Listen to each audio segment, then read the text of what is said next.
नए आपराधिक कानूनों भारतीय न्याय संहिता, भारतीय नागरिक सुरक्षा संहिता और भारतीय साक्ष्य अधिनियम के कार्यान्वयन की पहली वर्षगांठ को चिन्हित करने के लिए, जो 1 जुलाई 2024 को लागू हुए 1 जुलाई से 6 जुलाई 2025 तक भारत मंडपम, नई दिल्ली में एक सप्ताह की प्रदर्शनी का आयोजन किया गया है।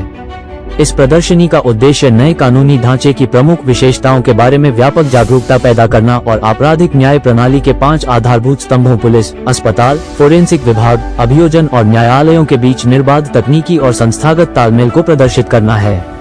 इमर्सिव और इंटरैक्टिव प्रदर्शनी को ऑडियो विजुअल, एनिमेशन और लाइव प्ले एक्टिंग के संयोजन के माध्यम से एक इमर्सिव अनुभव प्रदान करने के लिए डिजाइन किया गया है, जो एक आपराधिक मामले की पूरी यात्रा को जीवंत करता है, अपराध कॉल की प्रारंभिक प्राप्ति से लेकर जांच, साक्ष्य संग्रह, परीक्षण और यहां तक कि अपील प्रक्रिया तक।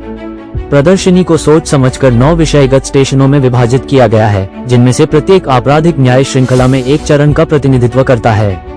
ये स्टेशन नए कानूनों द्वारा लाए गए परिवर्तन और दिन प्रतिदिन के कानून प्रवर्तन और न्यायिक कार्यवाही में उन्नत डिजिटल उपकरणों के एकीकरण को प्रभावी ढंग से दर्शाते हैं। बिंदुओं पर आधारित नए आपराधिक कानूनों और तकनीकी प्रगति की मुख्य विशेषताएं। प्रदर्शनी में प्रदर्शित कुछ प्रमुख विशेषताएं इस प्रकार हैं।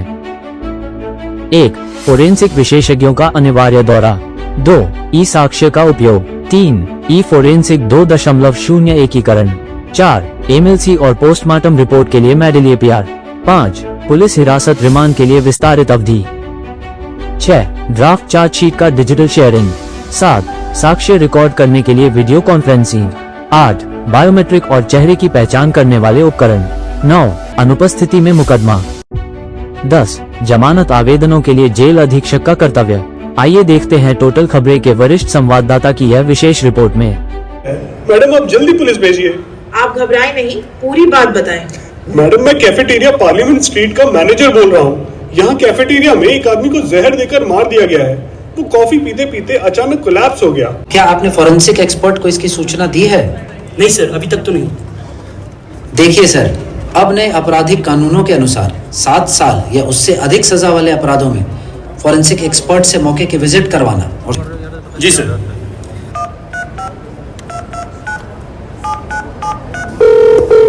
जय हिंद सर, मैं डिस्ट्रिक्ट कंट्रोल रूम से बोल रहा हूँ। क्या आप फॉरेंसिक साइंस लेबोरेटरी रोहिणी से बात कर रहे हैं? यस सर, मैं एफएसएल से बोल रहा हूँ। सर, कैफेटेरिया पार्लियामेंट स्ट्रीट में एक मर्डर की सूचना मिली है। अपनी फॉरेंसिक टीम को लेकर मौके पर पहुंचे। जी सर।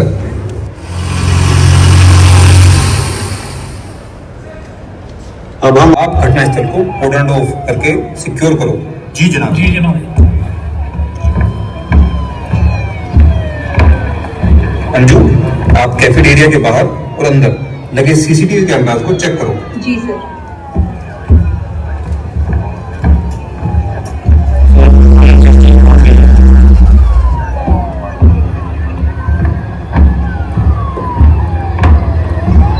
मौके का मुआयना करके एग्जिबिट्स की मार्किंग शुरू करो।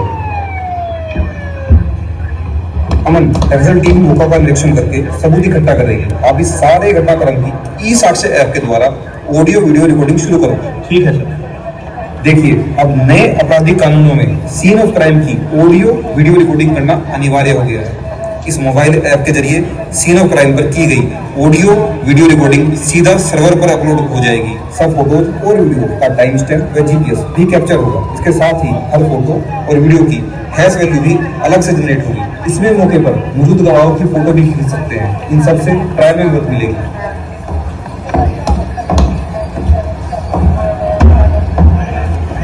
सर, मौके पर कप और प्लेट से फिंगरप्रिंट्स उठाए गए हैं और टेबल पर पड़े खून का करके सील कर दिए गए हैं। बहुत बढ़िया सर, मैंने ये सारे घटनाक्रम की ई साक्ष्य ऐप के द्वारा वीडियोग्राफी कर ली है। एक्सीलेंट।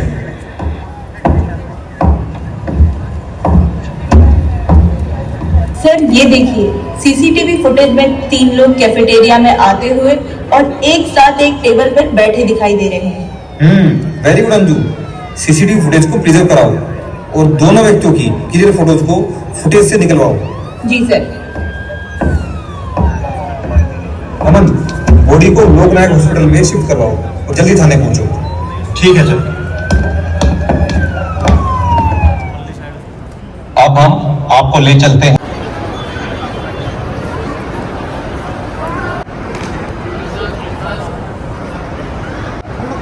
जय हिंद जनाब। जय हिंद मुंशी जी, इन पुरंदों को जमा कर लो।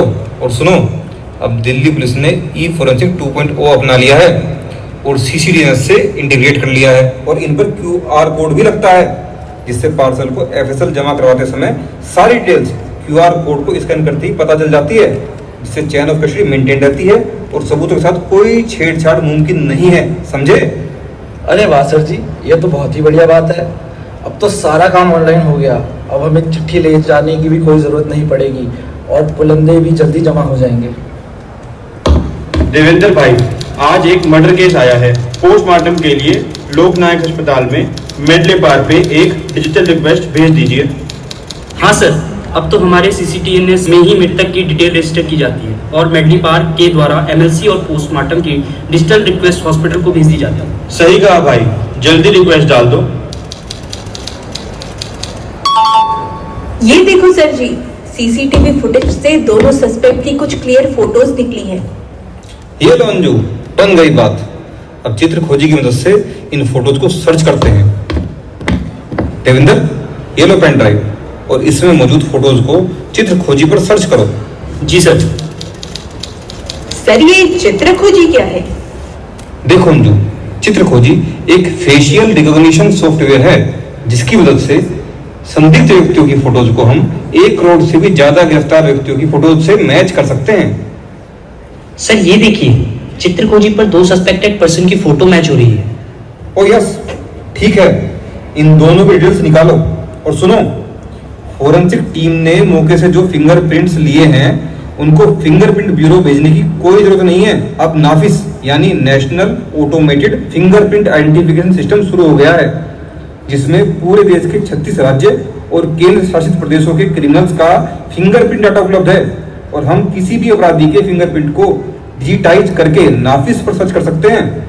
वाह सर, ये तो बहुत बढ़िया है। ये देखिए, नाफिस डेटाबेस से 2 फिंगरप्रिंट मैच भी हो गए, जिनकी डिपेंडेंसी है। अरे फिर तो इन दोनों की डिटेल्स नाफिस और चित्र खोजी दोनों पर मैच कर गई है। देखा नाफिस और चित्र खोजी का कमाल, कितनी अद्भुत एप्लीकेशन है, जिससे थाने में बैठे बैठे ही आरोपी भी आइडेंटिफाई हो गया। यही नए दौर का भारत है। अब सुनो, एक काम करो, FIR की कॉपी और मेरा मोबाइल नंबर मृतक के परिजनों को दे दो और उन्हें समय समय पर केस की प्रोग्रेस भी बताते रहना।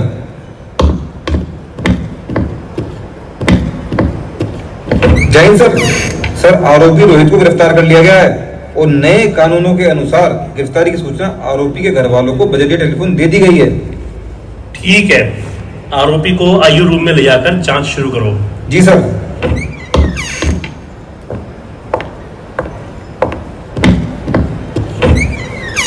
सर, मेरे बेटे का नाम बाहर बोर्ड पर क्यों लिखा आ रहा है? और मुझे कल फोन भी आया था कि आपके बेटे को गिरफ्तार कर थाने ले जा रहे हैं। सर क्या बात हो गई सर? क्या कर दिया इसने? मैं तो बहुत परेशान हूँ सर, कुछ बताइए ना सर, क्या हुआ? आपको पूरी जानकारी मिलेगी। आपके बेटे को कत्ल के केस में गिरफ्तार किया गया है और आपका बेटा थाने में ही है। नए कानूनों के अनुसार गिरफ्तार हुए व्यक्ति की डिटेल्स को प्रदर्शित करना जरूरी है, इसलिए बाहर बोर्ड पर आपके बेटे का नाम, पता आदि दिखाया जा रहा है। आपके बेटे को फ्री लीगल एड सर्विसेज के बारे में सूचित कर दिया गया है। ठीक है सर। जय हिंद सर, टीम ने दूसरे आरोपी विजय को भी गिरफ्तार कर लिया है। बहुत अच्छे अमन। अब आरोपी रोहित जो तिहाड़ जेल में बंद है, उसकी दोबारा पुलिस कस्टडी हासिल करके दोनों अपराधियों को आमने सामने करेंगे। लेकिन सर, आरोपी को जेल भेजे 20 दिन हो गए हैं। अब हम आरोपी की पुलिस कस्टडी कैसे लेंगे? तुम्हें नहीं पता? नए आपराधिक कानूनों के अनुसार आरोपी की दोबारा पुलिस कस्टडी हासिल की जा सकती है। अब हम इस केस में आरोपी की 15 दिन की पुलिस कस्टडी पहले 60 दिन तक अलग अलग समय पर ले सकते हैं। ये तो बहुत अच्छी प्रोविजन है सर। मैं कोर्ट में एप्लीकेशन लगाकर आरोपी रोहित की दोबारा पुलिस कस्टडी हासिल करता हूँ। शाबाश अमन। और सुनो, यही नहीं, अब तो हम इन दोनों आरोपियों के खिलाफ चार्जशीट ACP साहब की E-साइन करवाकर डायरेक्ट कोर्ट में CCTV के माध्यम से दाखिल भी कर देंगे। समझ गया सर। E-साइन ने तो हमारा काम बहुत ही सरल बना दिया है। अब हम चलते हैं। गुड मॉर्निंग डॉक्टर साहब, क्या पार्लियामेंट स्ट्रीट थाने से पोस्टमार्टम के लिए मेडली पार्क के माध्यम से कोई रिक्वेस्ट आई हुई है? हाँ, आपकी पोस्टमार्टम रिक्वेस्ट CCTNS से मेडली पार्क पर आ रखी है। पोस्टमार्टम हो चुका है। सर, पोस्टमार्टम रिपोर्ट कितनी देर में मिल जाएगी?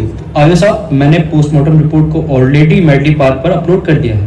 अब आप अपने थाने में ही CCTNS पर पोस्टमार्टम रिपोर्ट देख सकते हैं। Thank you very much sir. Doctor साहब ये तो बहुत ही कन्वीनियंट हो गया है। Okay ji, thank you. अब हम आपको ले चलते हैं अगले स्टेशन। हम एक मर्डर केस में सील पार्सल FSL में जमा करवाने हैं। ये लीजिए। जी सर, आपका नाम और बेल्ट नंबर क्या है? मैडम मेरा नाम SI अमन है और मेरा बेल्ट नंबर D1455।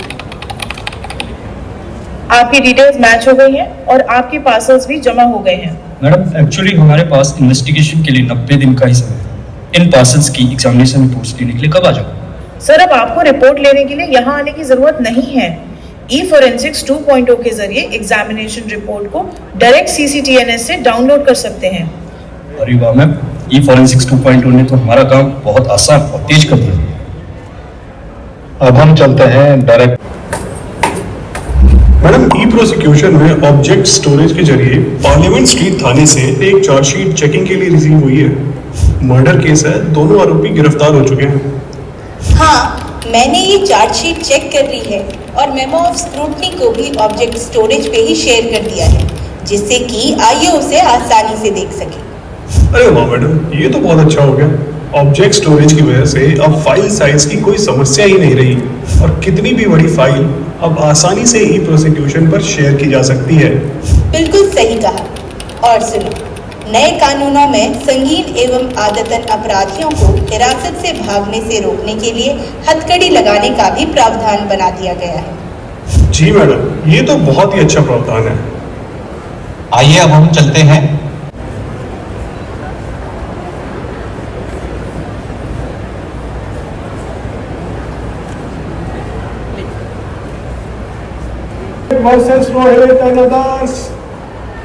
मैम इस केस की सुनवाई है। कितने आरोपी हैं? मैम एक आरोपी रोहित तिहाड़ जेल से BC पर हाजिर है और दूसरा आरोपी विजय बेल मिलने के बाद ट्रायल की प्रक्रिया में शामिल न होने के कारण प्रोक्लेन ऑफेंडर डिक्लेयर करा दिया गया है। ठीक है। आपके वकील कौन है? मैम, सरकार की तरफ से मुफ्त में वकील मिल गया। मेरा नाम राजेश है और मैं आरोपी रोहित की तरफ से पेश हो रहा हूँ। क्या आपको चार्जशीट की कॉपी मिल गई है? हाँ मैम, इलेक्ट्रॉनिक माध्यम से चार्जशीट की कॉपी मिल गई है। जैसा एक रिक्वेस्ट है, आज मेरा हाई कोर्ट में एक और केस लगा है, कृपया हमें अगली तारीख दी जाए। नहीं वकील साहब, नए आपराधिक कानूनों के अनुसार किसी भी सूरत में 2 से ज्यादा एडजमेंट नहीं दे सकते। हम आपको पहले ही 2 एडजमेंट दे चुके हैं। अब तारीख पर तारीख वाला जमाना गया। वकील साहब, आपको याद होगा हमने 60 दिन के अंदर ही चार्ज फ्रेम किया था। अब गवाह मौजूद है, इसलिए आज ही गवाही होगी। जी मैम। रेडे साहब, अब FSL एक्सपर्ट को गवाही के लिए बुलवाइए। जी मैम। आपका क्या नाम है? मेरा नाम डॉक्टर दीपक। मिस्टर दीपक, आप FSL रिपोर्ट के बारे में बताएं। सर, इस केस में मैंने एग्जिबिट्स की एग्जामिनेशन की थी और मौका से उठाए DNA सैंपल और फिंगरप्रिंट आरोपी के साथ मैच हो गए थे और मैंने अपनी रिपोर्ट बनाकर भेज दी थी। ठीक है रेडे साहब, अब गवाह डॉक्टर सरबजीत को पेश करवाइए। जी ma'am. Good morning ma'am. Good morning, आपका क्या नाम है? मैम मेरा नाम डॉक्टर सरबजीत है। डॉक्टर साहब, आप पोस्टमार्टम रिपोर्ट के बारे में बताएं। इस केस में मैंने मृतक मोहन सिंह का पोस्टमार्टम किया था और उनकी मौत का कारण जहर देने से था। मैंने पोस्टमार्टम रिपोर्ट को मेडली पार्क पर अपलोड कर दिया था। ठीक है रेडे साहब, अब आईओ इंस्पेक्टर सुरेंद्र सिंह को पेश करवाइए। जी मैम। हाँ जी वकील साहब, आपको कुछ कहना है? माम, ये सारा केस मनगढ़ंत है। सारे सबूत मौका वारदात से नहीं उठाए गए हैं। मेरे क्लाइंट को फंसाने के लिए पुलिस ने सारे सबूत बाद में बनाकर डाले हैं। कब्जे में लिए गए सारे सबूत झूठे हैं व कोई इंडिपेंडेंट विटनेस भी नहीं है। हाँ जी आईओ साहब, आप बताइए। जय मैम, मौका वारदात का समय रात के 11 बजे था, इसलिए कोई इंडिपेंडेंट विटनेस ज्वाइन नहीं हो सका। इसका जिक्र मैंने अपनी केस जारी में भी किया हुआ है। पर इस केस में टेक्निकल और साइंटिफिक एविडेंस मौजूद है। हमने ई-साक्ष्य ऐप पर सीन ऑफ क्राइम की FSL inspection and collection of evidence के सारे प्रोसेस की वीडियोग्राफी की हुई है। माम, कृपया वीडियो चलवाएं। मैम, वारदात में इस्तेमाल होने वाली टैबलेट का रैपर और कप प्लेट से फिंगरप्रिंट्स मौके से ही मिले और वहां से फिंगरप्रिंट भी मिले थे जो एफएसएल टीम ने मौके से उठाए थे और मौके पर ही वीडियो बनाकर सील बंद किए थे। यह सब ई साक्ष्य की वीडियो में भी दिखाई दे रहा है। वीडियो बनाने का समय और जगह का टाइम स्टैम्प एंड जीपीएस भी कैप्चर हुए हैं। इससे यह साबित होता है कि सारे साक्ष्य मौके से ही उठाए गए, बाद में नहीं बनाए। मैम, इसके अलावा सीसीटीवी फुटेज में दोषी भी मौके पर आते हुए, साथ में बैठे हुए और वहां से वारदात के बाद भागते हुए दिखाई दे रहे हैं और फुटेज की पुष्टि साथ लगे सर्टिफिकेट से की जा सकती है। जी वकील साहब, कोई और सवाल? नहीं मैम। लीडर साहब, अब मृतक के बेटे संजय को पेश करवाइए। जी मैम। जज साहब, हमें न्याय कब मिलेगा? इस केस में हम मुख्य गवाह हैं और हमें भी दोषियों से खतरा है, वो हमें कोई भी नुकसान पहुंचा सकते हैं, इसलिए हमें जल्दी न्याय दिलवाइए। आप घबराइए मत, आपको जल्दी न्याय मिलेगा। जैसे आपको विटनेस प्रोटेक्शन स्कीम के तहत सुरक्षा दे रखी है, वैसे ही आपको न्याय भी जल्दी मिलेगा। इस केस में सारे सबूतों व गवाहों को एग्जामिन कर लिया गया है और साइंटिफिक एविडेंसेस, एफएसएल रिपोर्ट और ई साक्ष्य वीडियोग्राफी से आरोपी रोहित को दोषी करार दिया जाता है और उम्र कैद की सजा सुनाई जाती है।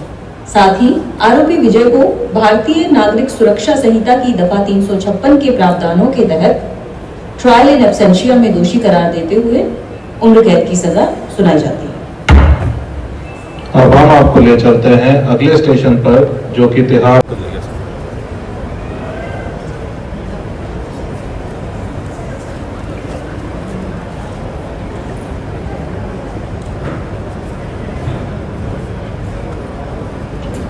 आपसे बात कर रहे थे, क्या वो दोनों यहाँ हो रहे हैं? देखो रोहित, उनमें से एक की तो ट्रायल पेंडिंग है और उसका अलर्ट भी आ गया है, क्योंकि उसकी 1/3 सजा पूरी होने वाली है। नए कानूनों के अंतर्गत चूंकि वो फर्स्ट टाइम ऑफेंडर है और उसके खिलाफ कोई और केस भी दर्ज नहीं है, इसलिए उसके जुर्म की 1/3 सजा पूरे होने पर हम उसकी बेल एप्लीकेशन खुद कोर्ट में लगाएंगे। यह प्रावधान इसलिए है ताकि उसे सुधरने का एक मौका दिया जा सके। और दूसरे को कल ही फांसी की सजा सुनाई गई है। वह 30 दिन के अंदर मर्सी पिटीशन दायर कर सकता है और उसमें हम उसकी मदद करेंगे। समझ गया सर। अरे रामचंद्र, वीसी स्टूडियो कैसा चल रहा है? हाँ सर जी, बहुत बढ़िया चल रहा है। अब जेल से सभी कैदियों की वीसी के जरिए की पेशी हो जाती है। आपको कैदियों को हर तारीख पर कोर्ट पे ले जाने की जरूरत ही नहीं है, जिससे कैदियों की सुरक्षा की टेंशन खत्म हो गई और सरकार का पैसा कोर्ट और पुलिस का टाइम सब बचता है। क्या बात है, सचमुच टेक्नोलॉजी का सही इस्तेमाल हो रहा है। आइए अब हम आपको ले चलते हैं आखिरी स्टेशन, जो कि माननीय उच्च न्यायालय का है। सुनो दोस्त,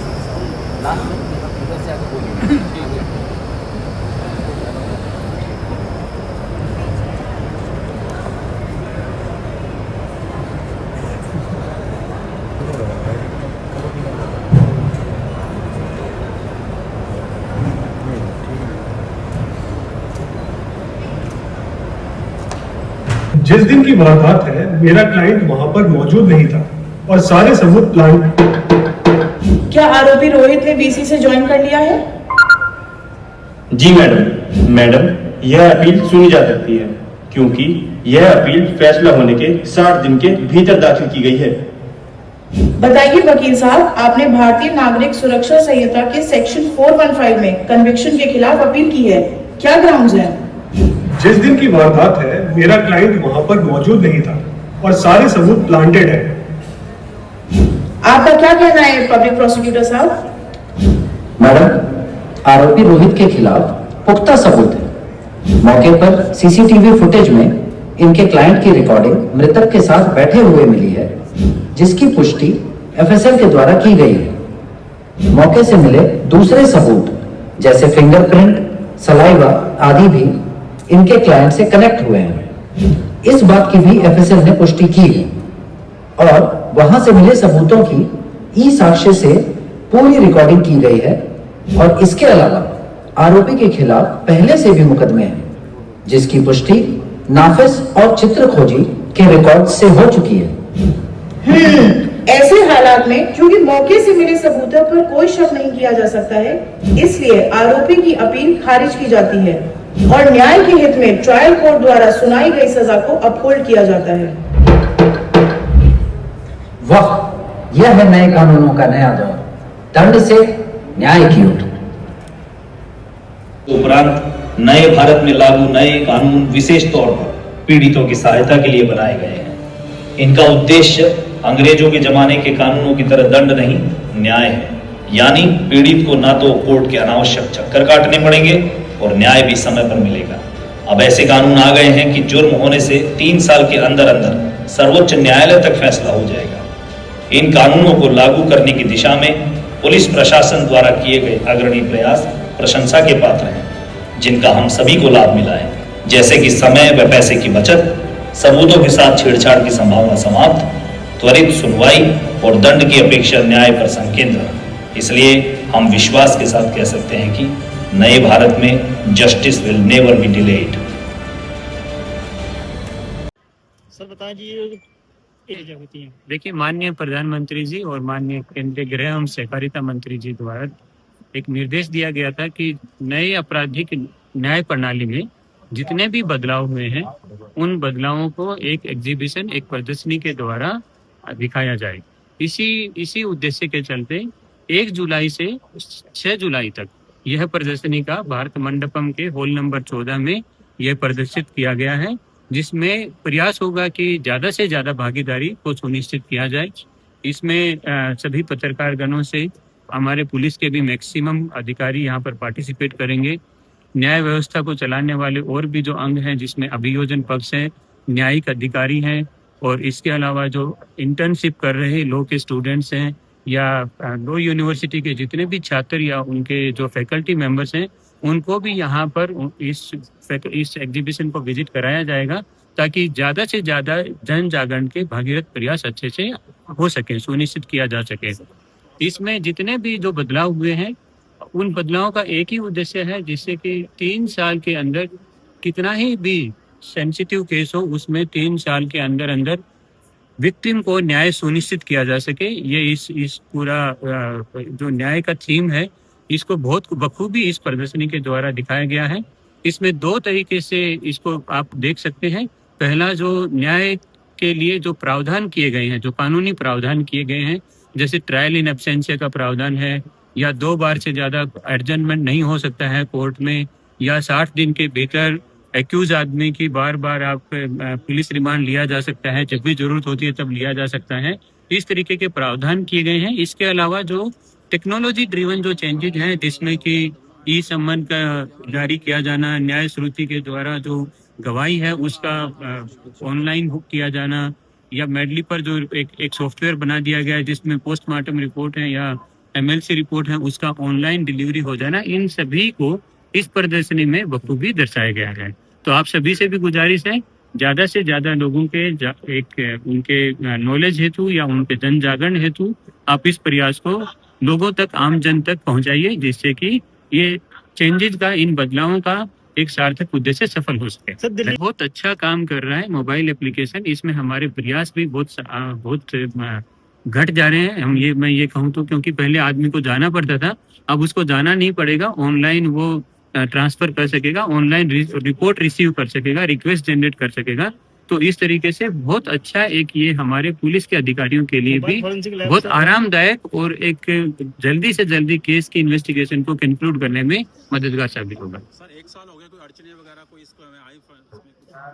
अभी तक तो कोई ऐसी खास अड़चन ऐसी नहीं आई है जिसको कि हम ये कह सकें कि सभी जो, जैसे यदि हम दिल्ली स्पेसिफिक बात करते हैं तो दिल्ली में जैसे मेडली पर का अभी पिछले 2-1.5 महीने पहले माननीय मुख्यमंत्री दिल्ली महोदया द्वारा इसका अनावरण किया गया था, और उसमें मैं आपको बताना चाहता हूं कि 45 दिन के अंदर अंदर 10,000 से भी ज़्यादा MLC और पोस्टमार्टम रिक्वेस्ट जनरेट हुई है वहाँ पर, और एक बहुत सफल उसका क्रियान्वयन हुआ है।